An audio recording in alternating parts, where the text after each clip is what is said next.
Welcome to Dad's Not Duds podcast, episode number 3 with Blake McKnight. Blake is rather close to me. He's my brother-in-law. I've known him for a lot of years. He has a really great story.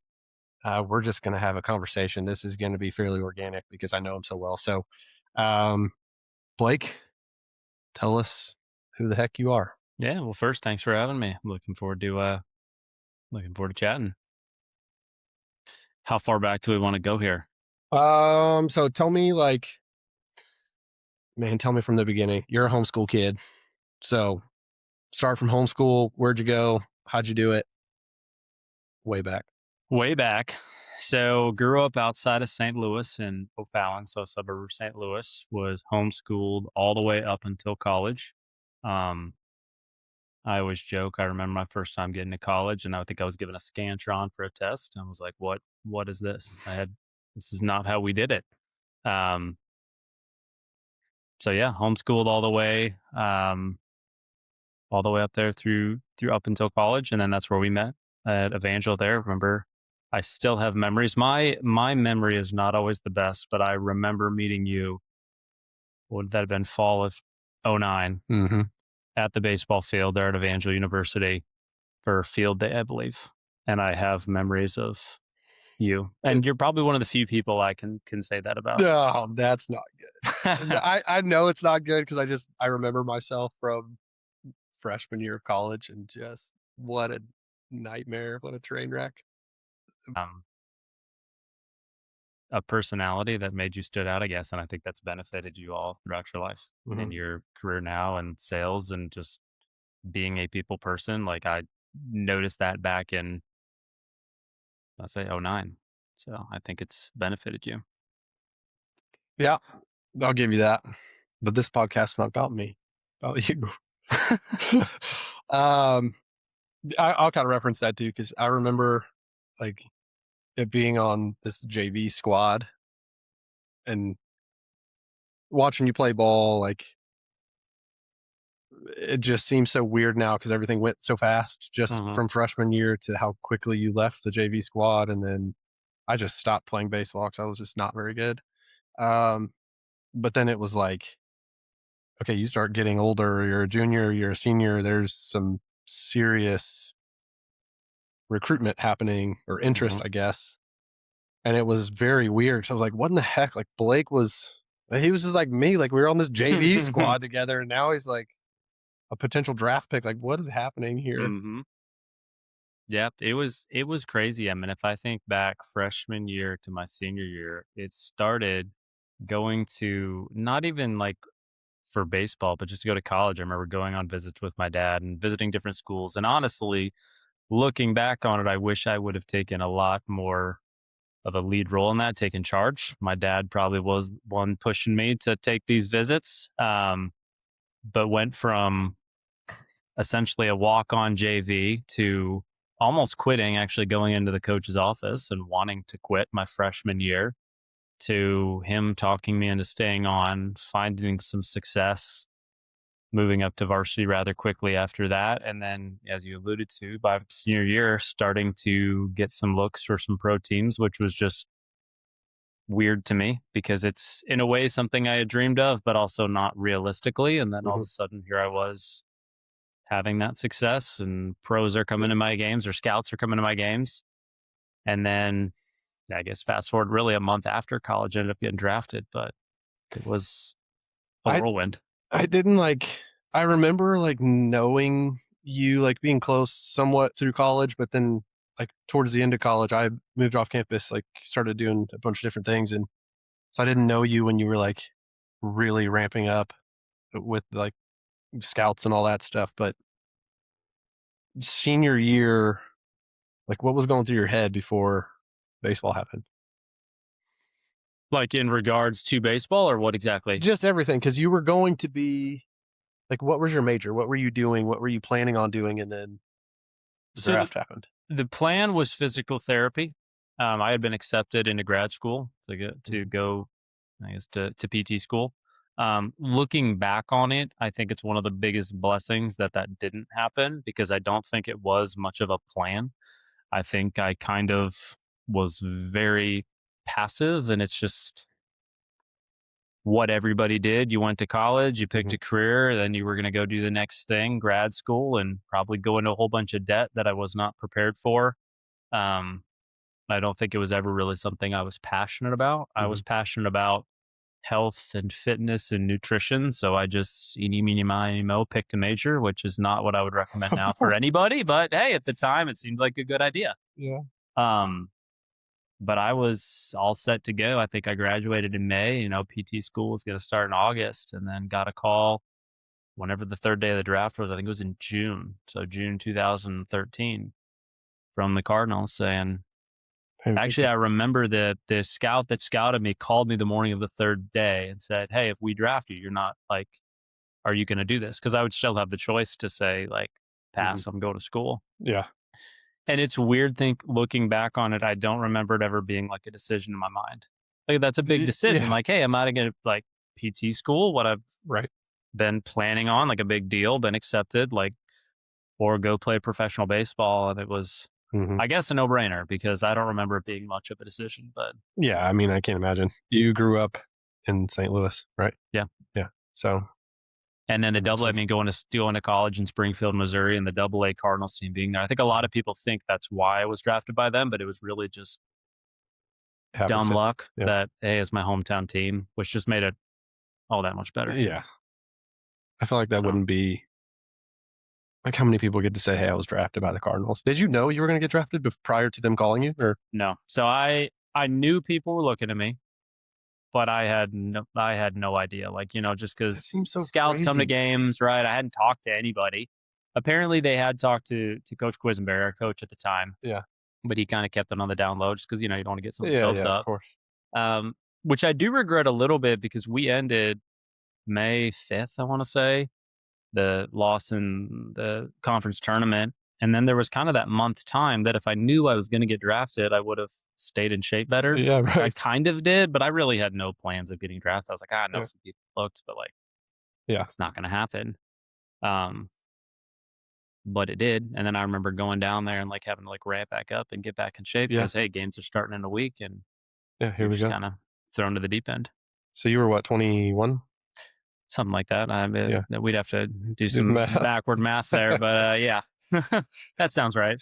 Yeah. Well, how was the transition? Because you came back into my life at like 2 years later. For those people who listen to this podcast that don't know, Blake is my brother-in-law. We married sisters. Yeah. Um, we had been in Texas at the time, so Blake was playing, and in Frisco they had a team. Then so Blake was traveling to where we lived at the time and playing. So we got to go watch him, and it was close to us, and it was awesome. But 2015, so you're 2013 to 2015 from graduation to meeting your wife, hmm or I guess rekindling We the flame. we dated in college. That's what he's not saying. Okay. So, but for a very brief period, Yeah. dated my then wife, or now my now wife.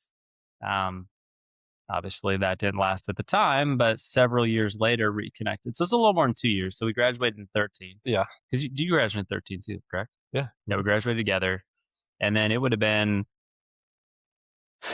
I guess, really when like Frisco and all that, the baseball would have been spring. That was my last year playing, so 17. So Oh, spring 17. 2017, because that was when I was in Double A with the That's Cardinals right. playing down there at the Frisco Rough Riders, I believe. That's right. Yeah. Oh, Which I that's still right. tell people, Dr. Pepper Ballpark, one of my favorite experiences if you're looking to go to a minor league game. Springfield, Yeah. fantastic, but Frisco, Texas, Dr. Pepper Ballpark, The lazy river in the outfield. just yeah, Sick. great experience. That's big and pretty. Okay, so transition just from baseball to married life, career. There's a gap between when you stopped playing baseball to starting a career before you got married. hmm Talk to me about getting out of baseball, what you did after that, where your mind was.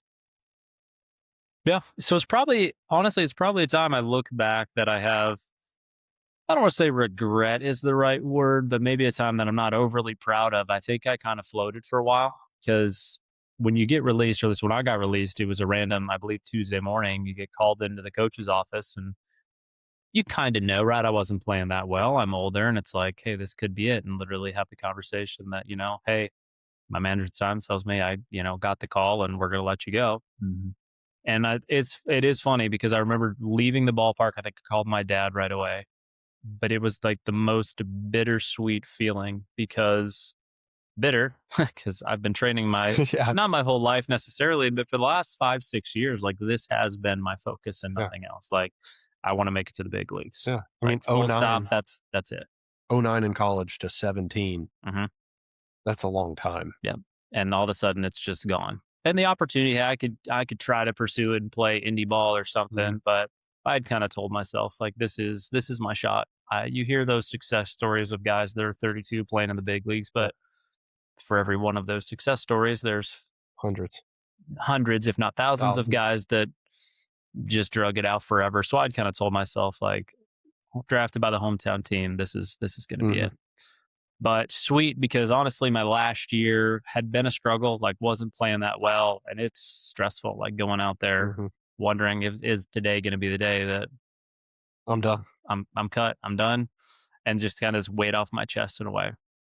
So got released in 2017, and then I actually um obviously my now wife, we had been dating for that year, and she was always coming to visit me because I couldn't travel. Mhm, So I remember just packing up my bags because I had zero plan and went up with our wife's family now and just spent a month up there. Did mhm. a little work for her dad. I was gonna Just ask, hung did you get out put like to because I work? didn't have purpose is not the right word, but kind of like I didn't know what I was going to do for a career. Yeah, In the off season, I would go back and do some pitching lessons in Springfield. So I had built up a nice little clientele base. So I knew that mhm, eventually was going to be the plan. And what I did for several years after that. But just kind of kind of floated for a while. I didn't have a yeah, plan, didn't know what I was going to do, and then eventually started to kind of build up my own little self-employed pitching coach business. mhm, One of the things I found while I was playing was I did not enjoy playing baseball, but I enjoyed the training aspect of it. mhm, I enjoyed finding out what made me better, and a lot of that stuff was off the field, in the weight room, nutrition, mhm. mechanical work on the mound. So that's where I kind of found my passion and tried to kind of give that back to the kids. There's plenty of baseball coaches that want to run a practice and coach a team. So I found my niche kind of off the field in the weight room and, Mhm. you know, Made a living. made a living. How long did you do that before you got married? So too long because I should have got married sooner. But let's see. So that I would have hope been your wife fall. listens to this. We'll see. Um, Fall of 2017 started that and then got married in 21. I really hope that's correct. I was in your wedding So and it I was, don't I think remember. we dated for 5 years, which I regret. Should have popped the question sooner, like everybody was telling me, drug my feet. Um, but yeah, so Well, I do think 5 years. so. There's something to be said there too, just about like being thoughtful and like knowing for sure. Because this is the polar opposite with me. Like I would have asked Maggie at Hmm. 19, 20, and she would have said no. Thank God that didn't happen, sort of. But uh, there is a big difference between like just being super thoughtful and like knowing for sure about what you're doing and the plans that you have. And you were kind of at a crossroads at that point of like, what the heck am I doing? Hmm. So I get that. There's also a foundational level, I feel like, to marriage that you're more thoughtful for, maybe based on upbringing. I don't know. Yeah. I think there is. I think there was a lot of pros in waiting so long. I think we were able to work through a lot of stuff. We were both a little older when we got married, a little Hmm. more financially stable. So a lot of the things that I think some couples really work through your first few years of marriage, we somewhat worked through in our dating life, and definitely still had our struggles, like or still do in marriage. But there was definitely some pros to that, just Hmm. being a little older. And I do think my upbringing, like I couldn't speak more highly of my parents and what they did. But I do think there was some stuff that I had to work through when it came to relationships and being a little more, let's call it, emotionally available. I grew up in the homeschool, almost an anti-dating courtship Yeah. culture that's saying guard your heart was very popular. Yeah. And I think I took that a little too seriously. I guarded my heart so much that it was nice and guarded. And I do think there is something to be said about guarding your heart. There's also comes a time though where you have to uh, open up your heart, if Yeah. you will. And I think that's something I struggled with Yeah. for a long time, and honestly, probably why it took me a while to commit Mm. to something like marriage that kind of like just terrified me. Like, That's a big commitment. oh yeah, absolutely. Yeah. But which is crazy though. Once the commitment was made, like I've never had a doubt about it. Yeah. Like a weight off my chest. Like okay, like I did it, and Yeah. this is it for life. Like I've never, like I remember being so nervous or dating, like, oh, is this right? And then Yeah. from the day we got engaged, like Well, yeah, this is it. that was that. Yeah. I like that. Kind of diving back to like how you grew up. There's a lot of different aspects of like how your parents raised you. Mhm. Like, did you grow? Obviously, you grew up in the church. Mhm. Like, you knew your family knew, like your parents knew Christ well. Mhm. How do you think that impacted like the way you were through college, through your early life, and now into marriage? I think it had a huge impact. I mean, faith is the foundation of everything that I do. I think looking back on how I was raised and now being a father and how I'm going to raise my boys, it's obviously extremely important, but I think I struggle every day. How am I going to exemplify that to my kids, show my Mhm. kids what are we doing? Are we in church? How often are we in church? What am I doing? And I mean, we were in church all the time. I think I almost became a little jaded is not the right word, but just like took it for granted. Yeah. And I don't I still think I kind of struggle through that, like how do you stop that from happening, I guess? And I'm not sure I have the answer. I definitely don't have the answer. So, I mean, I get it though.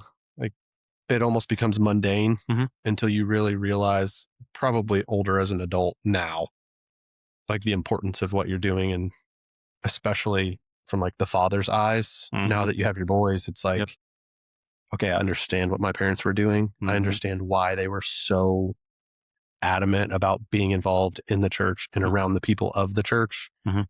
because it's just so different now with like how your kids are and with society and all of the things that are out there. Of it just seems like there's attacks from every angle, and like, how do you protect them from that? Yep.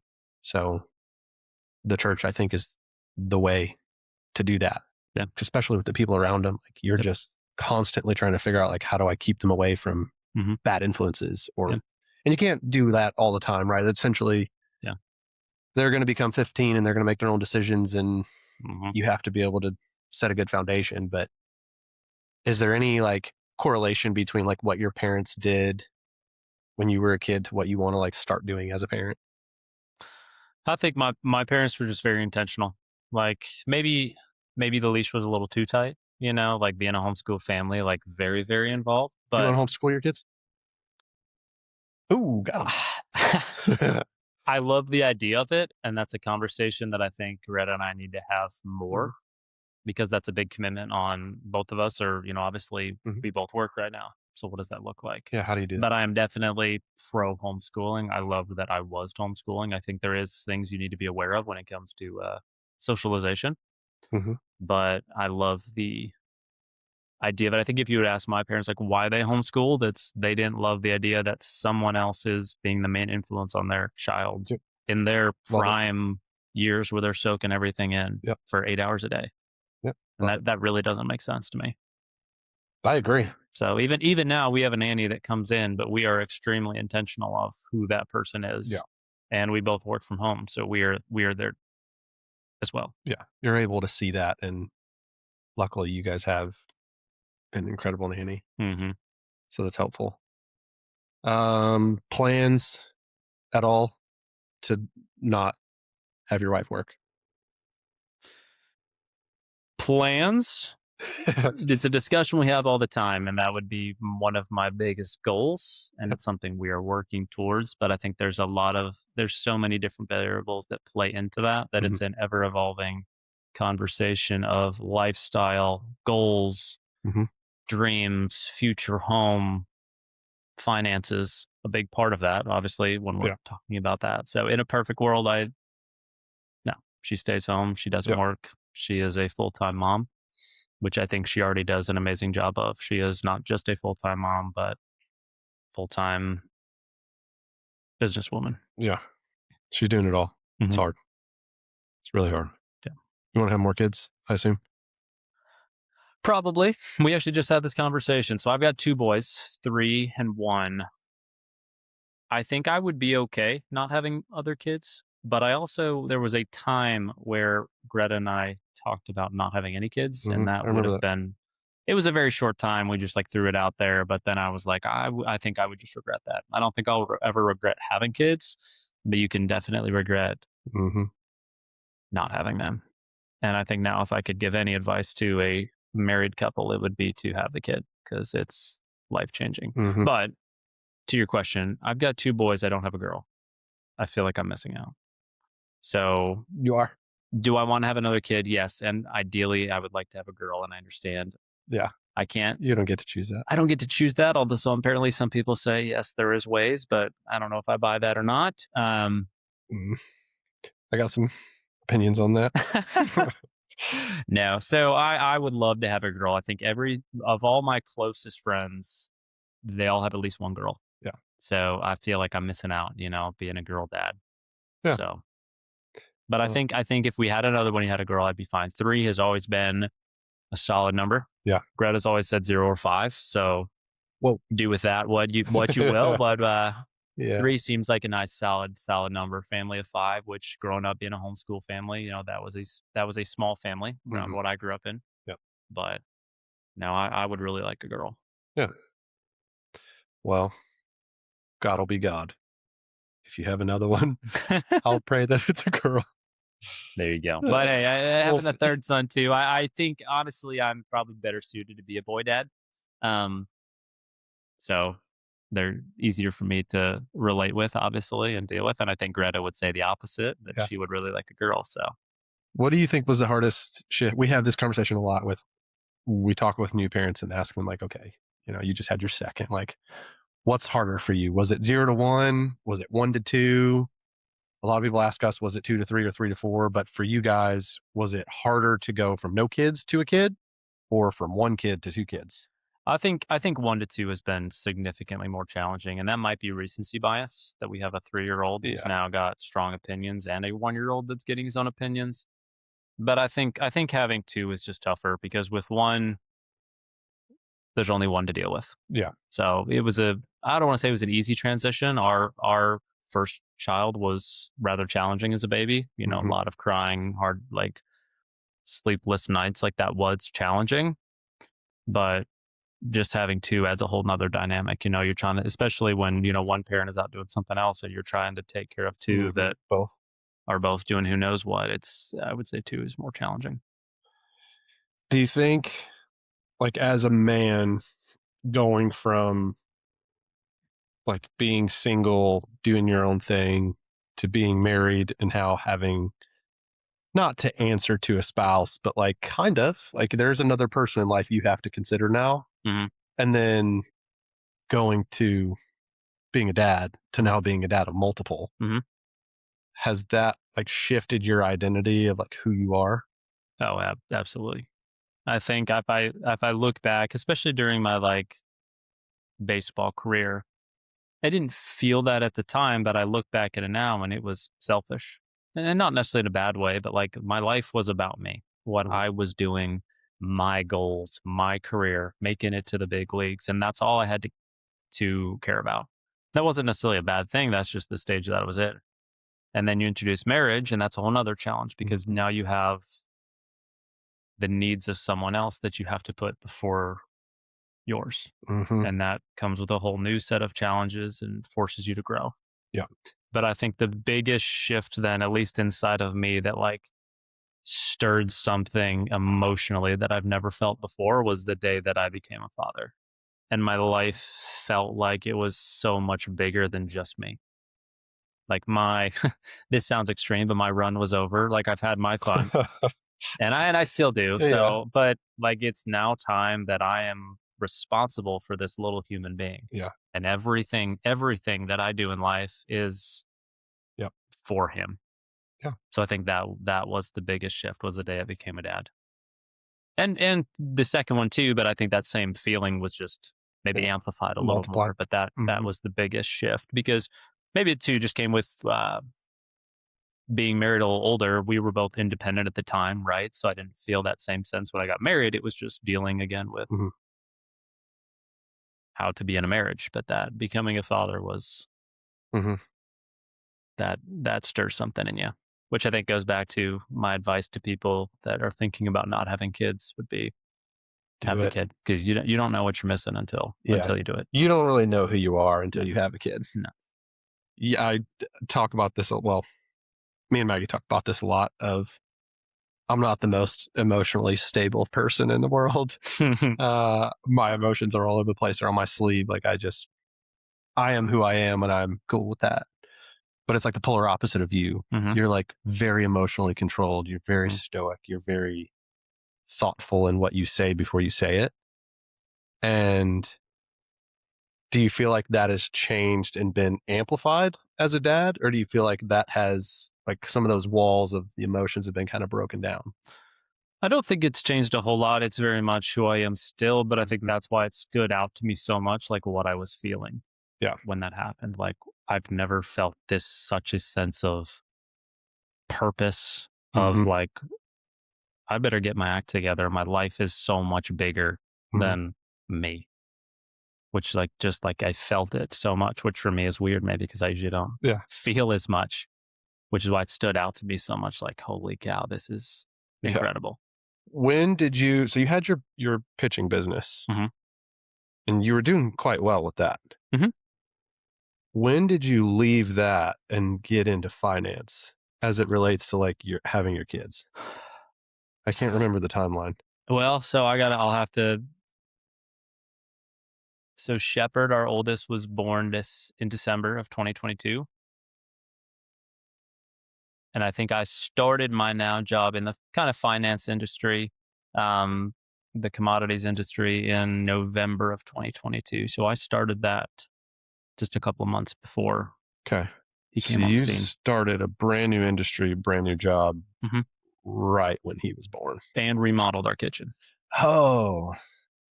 Yeah, I wouldn't. Looking back on it, I wouldn't recommend doing all three at the same time. I would add this though. I don't think starting the new job was as difficult, but because it allowed me to work from home. Yeah. So doing pitching lessons, private lessons, working with the youth of Springfield, the nature of it meaning I was working nights when kids are off school. Yep. So getting this new job working from home was one of the biggest blessings, kind of Mhm. coincided with becoming a father because I was home all day. Yeah. Right. So that was a big blessing. Yeah. No, obviously doing quite well in that. Hmm. How has he brought up working from home? How has working from home changed the physical side of you? Because I know I also work from home. We work at the same company. It has just drastically changed my physical world Hmm. because I used to just go to a gym. This Hmm. is when I went. This is how I did it. It was easy. It is difficult working from home to balance your job, your kids, your wife, Yep. and yourself. Yeah. But what do you?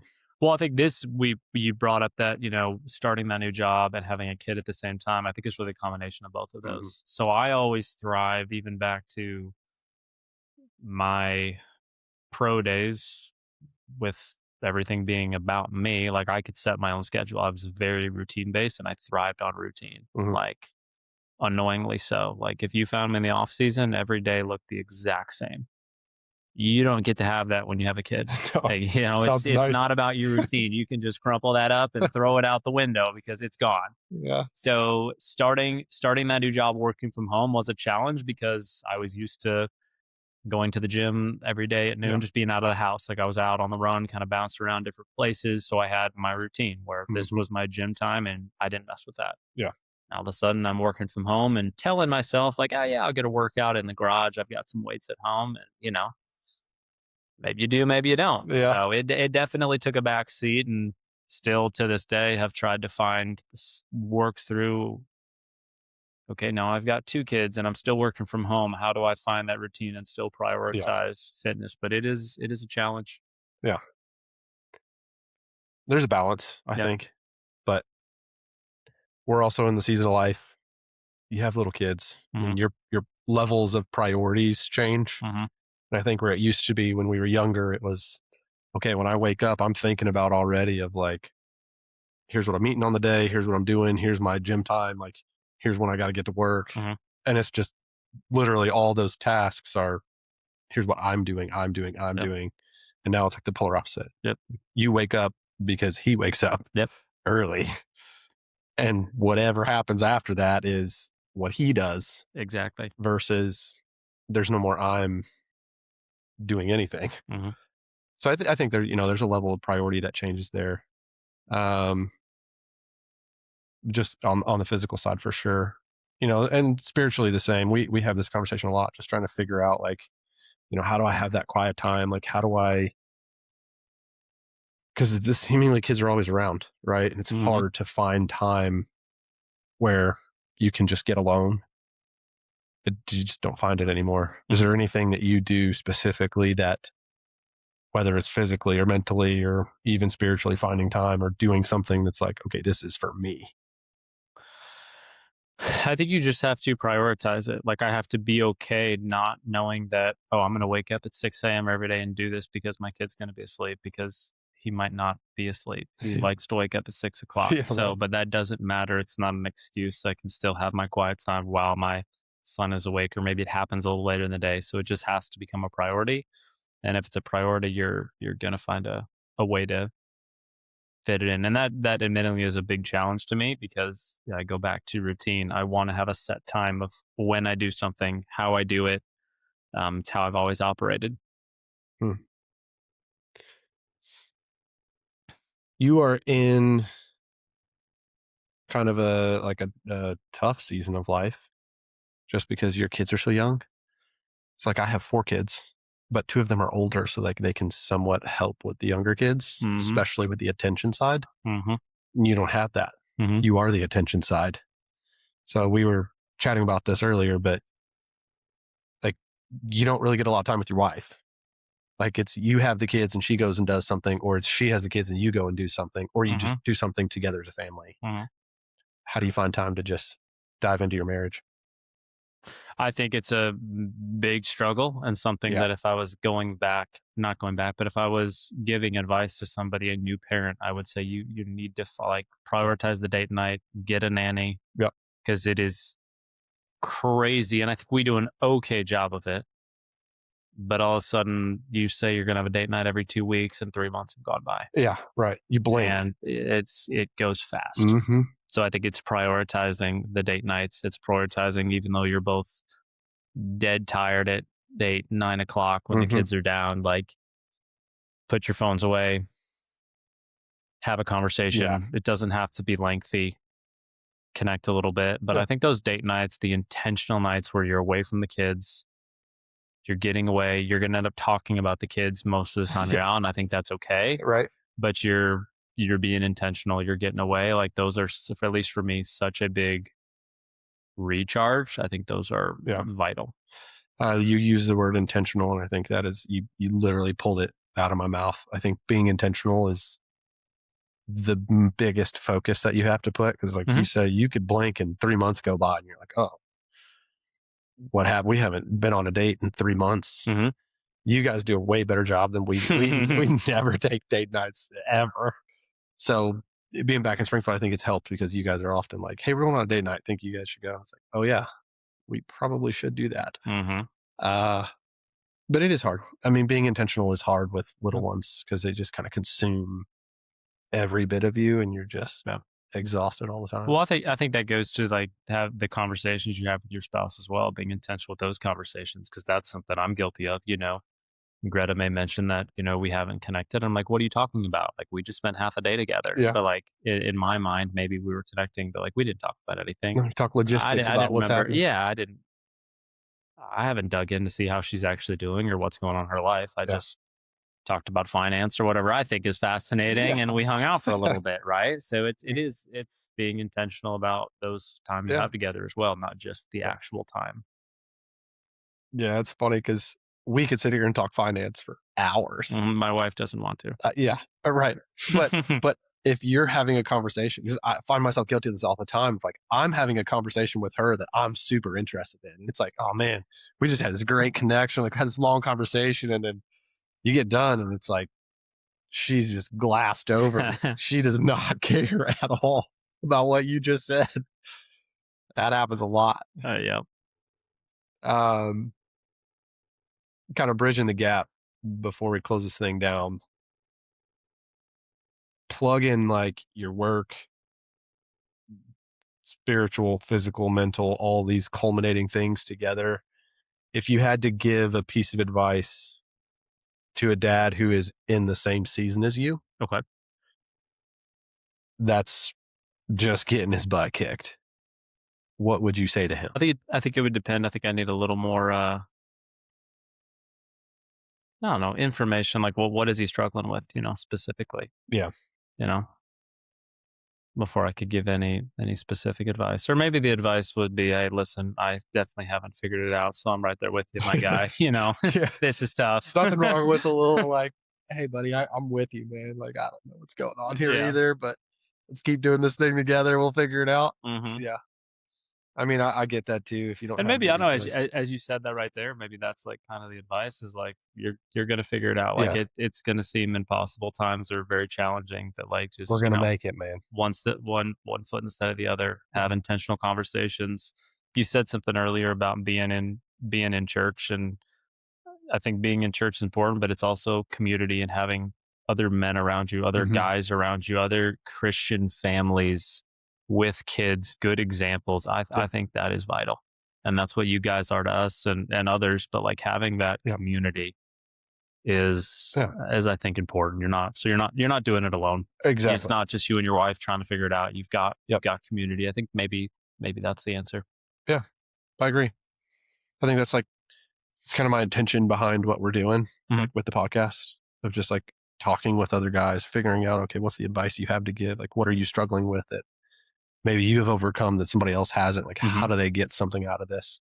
But I do think like having that community and talking with someone or having the ability to talk with someone Mhm. that understands what you're going through, even if it's just a listening ear, doesn't always have to be like an answer. I couldn't give you an answer to help you with anything right now, but I could sure listen. Yeah. I think that's important, man. And I think you nailed it on that one of just getting around like minded people. Yeah. Absolutely. All right. Well, any closing remarks from you? No, this has been a blast. Thanks Okay. for having me.